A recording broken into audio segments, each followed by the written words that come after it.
Based on a true story, the film unfolded in May 1984, when an unemployed ice cream truck driver from Ohio arrived at the game show Press Your Luck.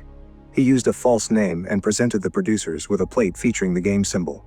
This action baffled the staff and even drew some chuckles. However, the man then gave a heartfelt account of how he watched the show with his beloved wife and daughter. The show's director, Bill Kurthers, expressed interest in the man's eccentric behavior. Before he could make a decision about the man's participation, Sylvia, one of the staff members, informed him that the man from Ohio wasn't who he claimed to be. As a result, he was escorted out of the room.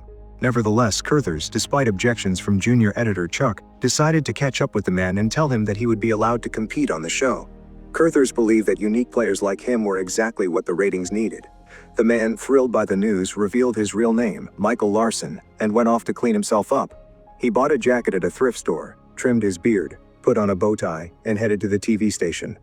The contestants were greeted by editor Sylvia, who guided them through several locations, including a backdrop featuring Hong Kong.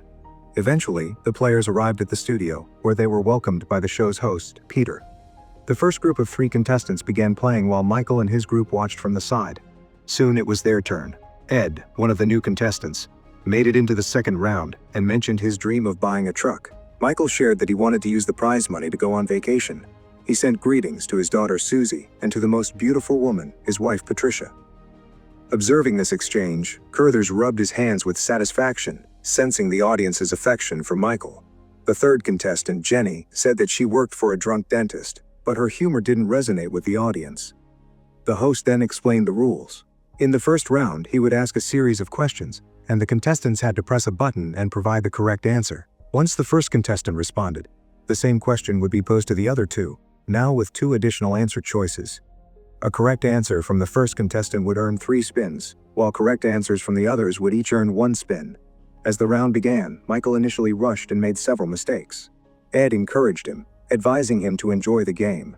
Michael regained his composure and began answering correctly. During a short break, Michael asked Sylvia for permission to make a phone call, but she reminded him that calls were prohibited during filming. Moreover, it was time for the second round, the real game. The electronic board featured 18 squares, each displaying a prize in the form of money or vouchers. However, some squares hid the villainous whammy. Landing on a whammy wiped out the contestants' entire winnings and forced them to start over. 4 whammies would eliminate the player entirely. Since Michael had the lowest score from the first round, he went first and immediately earned 2,000 points. He repeated his success, but the second winning spin landed on a whammy. Frustrated, he cursed, a violation of the rules. Despite this, Kurthers decided to overlook it and allowed Michael to continue, resetting his score to 0. Ed then took his turn, while Michael began watching the flashing lights on the board with great focus. A break was announced, and the other 2 contestants went to the restroom. During this time, Michael persuaded Sylvia to let him make a call, saying it was his daughter's birthday. Though she initially resisted, Sylvia eventually agreed when she realized it was a special occasion. Unfortunately, the girl didn't answer, and Michael left a birthday message on the answering machine. When the trio returned to the studio, Michael began his next round, and something unprecedented occurred in American television. As he gained control of the board, he surged ahead, consistently winning. Kurthers received congratulatory pats from colleagues, recognizing that the show had become extraordinary. However, as Michael's success continued, the crew's excitement turned to concern and growing tension. Michael, however, remained unfazed. He appeared fully confident in the success of his daring plays. Although the board lights flashed rapidly, he kept landing on squares with cash prizes, vouchers, or both. His winnings climbed to $19,000, approaching the show's all-time record of $21,000. The host urged him to be cautious, warning that one whammy could wipe out everything. Michael pressed the button and won $24,000, setting a new record. Among the managers and editors, excitement grew rapidly. The host once again tried to slow Michael down, but the contestant showed no intention of stopping. Kurthers called for the host to be brought to him, stating that serious money was now involved, and Michael was not backing down. Peter was forced to call for a break.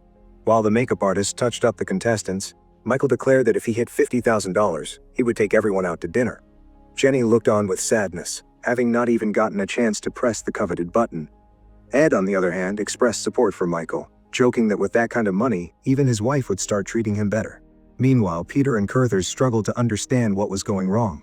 They couldn't believe that such luck could be real. The producers discussed strategies to throw Michael off his game, even going as far as suggesting they scare him.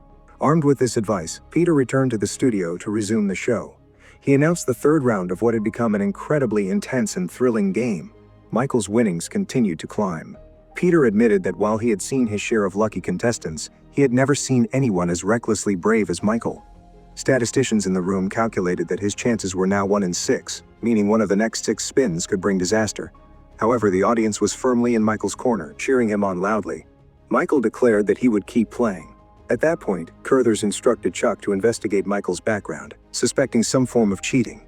Carruthers even began to suspect that members of his own staff might be helping Michael, though he had no idea how. Chuck reviewed the data Michael had provided, but found nothing unusual.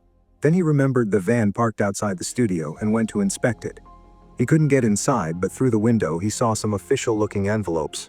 As he circled the vehicle, a parking lot worker arrived with a crowbar. Meanwhile, Michael's winnings reached $42,000, making him both a crowd favorite and a nightmare for the show's producers.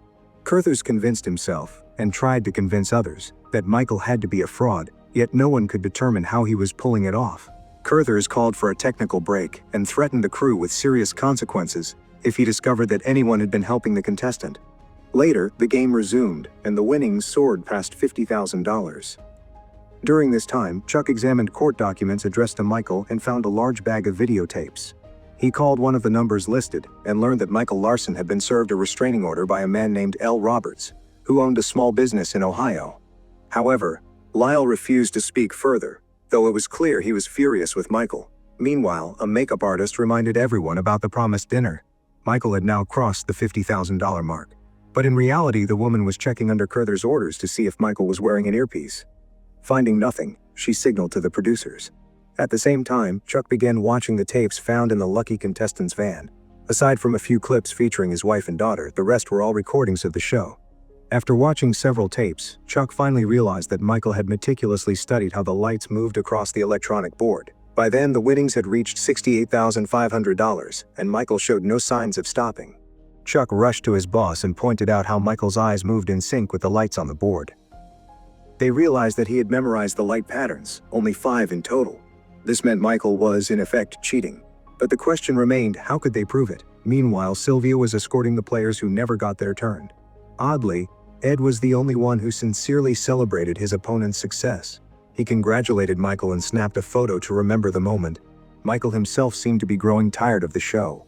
He stepped into the hallway and made another phone call. This time, Patricia answered. She told him that their daughter's classmates had come over for a birthday visit. During the conversation, it became clear that Michael's wife had decided to leave him. He believed that if he won enough money on the show, he could win Patricia back. However, she didn't want to hear it and called their daughter to the phone. Michael wished the girl a happy birthday, when suddenly someone in a whammy costume called out to him. He hung up and headed back to the stage. The next round was about to begin. At the same time, a heated argument erupted among the producers. One of them accused Carruthers of short-sightedness. After all, designing only 5 board patterns was, at the very least, foolish. Now, all they could do was wait for Michael to make a mistake and later patch the biggest flaw and press your luck. The producer threatened to call the network's top executive, but Carruthers forbade it. She slammed down the phone without looking. At that moment, Peter reminded everyone that there was still one more round, the home spin, where contestants played on behalf of someone they knew. Maybe this would throw Michael off and cause him to slip up. Michael had just won another jackpot when he was asked to draw a card and see who he'd be playing for. He flipped it open and read the name, Lyle Roberts. The audience watched his face change. Ed tried to support the stunned contestant. Michael played and won Lyle a trip to a luxurious 5-star resort. The crowd applauded the mysterious Lyle, while Michael asked for the studio lights to be adjusted, saying that one was now shining directly into his eyes. The lighting crew was confused. Nothing had changed. As the technicians investigated, the studio director Ron arrived, furious over the mounting losses. Carruthers tried to pin the blame on Chuck, and Ron demanded to see him. Meanwhile, Jenny threw a fit, promising trouble for Sylvia for letting Michael make a call. Ed tried to console the now somber Michael, not understanding what had upset him so deeply. Michael confessed that the showrunners were messing with him. He said they had chosen Lyle for the home spin, the very man who had wronged him so deeply. Michael stepped out to gather his thoughts and calm down. But once in the hallway, he noticed the phone was missing from the wall. Chuck appeared and told him it had been taken in for inspection. He complimented Michael's VCR, subtly signaling that he had seen the tapes and was hinting at legal trouble for fraud. Panicking, Michael bolted. He found his van had been broken into, though the tapes were still there. It was clear Chuck had seen them and knew what was on them. Michael tried to appeal to the parking lot worker, but the man drove past. Just then, Michael spotted a police officer who said he had just arrived and didn't see who broke the door. Their conversation was interrupted by more officers talking about some major fraud and a suspect. Thinking they were there to arrest him, Michael fled into the building but ended up in the wrong studio.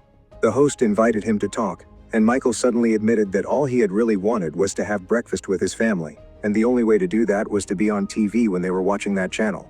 He explained that he had traveled 5,000 kilometers to be closer to the one he loved, but now found himself 5,000 kilometers farther away. Everything he had done, all those months of effort, was for her. The host tried to continue the conversation. When Sylvia found Michael, she said she had searched the entire building. It became clear the police officers were actors called in for a shoot. Michael calmly walked back to the studio where the audience was chanting for his return. At the same time, Ron prepared to fire Chuck, and a major scandal was about to erupt. But one of the producers suddenly interrupted the argument, pointing out that instead of trying to stop Michael, they could use him to their advantage. He was turning into a national hero right before their eyes. She suggested that by promoting the image of a blue-collar man who beat the system, they could rake in millions in sponsorships and ad deals. This, she said, was the American dream. Everyone instantly forgot about Chuck, and Ron started making calls to advertisers. The game continued. Michael kept winning. Chuck suddenly noticed the phone receiver lying next to the phone. He dialed Lyle's number and heard him call out to Patricia. Chuck realized that Michael's beloved wife was now living with his enemy, Lyle. Meanwhile, Michael's winnings had reached $102,750. Even the studio staff were now rooting for him, placing bets among themselves. Peter congratulated him. This was the biggest win ever on television. Then he invited Michael to speak with someone special. A phone rang in the studio, and Patricia's voice came on, asking what was going on. Curthers had no idea who arranged the call, while Peter politely explained to the woman on the line that her husband was in the studio winning a lot of money. But she started yelling, demanding that he just sign the papers and get out of her life. It hit like a bombshell. After all, Michael had insisted that he had a wonderful, loving wife. She hung up. In complete silence, Michael walked out of the studio. Peter accused Curthers of setting him up, but Curthers himself was clueless. He didn't know who had connected Patricia to Michael. It turned out the operator had received a note supposedly from Curthers. That was when the second assistant stepped in, suggesting that they all pretend the call had never happened. Curthers went after Michael, who had locked himself in the restroom and refused to come out or finish the game, despite Ed's repeated attempts to convince him. Eventually, Michael agreed to speak with Curthers. When the producer confronted him with the accusation that he had simply memorized the board's patterns, Michael replied that he was ready to quit and walk away. However, Curthers made him an unexpected offer. He told Michael that he could become a star, the luckiest man in America. He even offered to let Michael call his ex-wife. Encouraged by the opportunity, Michael agreed to return to the studio. As he sat down and began dialing Patricia's number, he suddenly stopped and ended the call without saying a word. Instead, he returned to the set and passed his turn to Ed. Curthers erupted in fury, but it made no difference. Neither Ed nor Jenny had any luck during their spins. In the end, the final spin fell once more into Michael's hands. Michael closed his eyes and pressed the button. Meanwhile, somewhere in Ohio, Patricia and her daughter were watching the show unfold. As Michael played, her husband Lyle arrived and insisted on taking the girl to school, despite her pleas to stay and watch her father on television. After they left, Patricia sat back down in front of the TV, watching the unbelievable game continue. Tears rolled down her face as Michael was declared the luckiest man in America, and the final prize lit up on the board, $110,237. It was an intriguing story, with an impressive cast that kept the audience hooked through every twist and turn. In real life, Michael Larson did indeed win that exact amount. However, he was unable to put the money to good use. He bought gifts for his daughter and invested the remainder into a Ponzi scheme, a decision that would become the biggest mistake of his life. What did you think? Did the ending surprise you, or were you expecting it all along? Let us know in the comments below. If you enjoyed this recap, don't forget to like, subscribe, and hit the notification bell so you never miss our next movie breakdown. Want more? Check out our recap of similar movie right here. Thanks for watching, and we'll see you in the next one.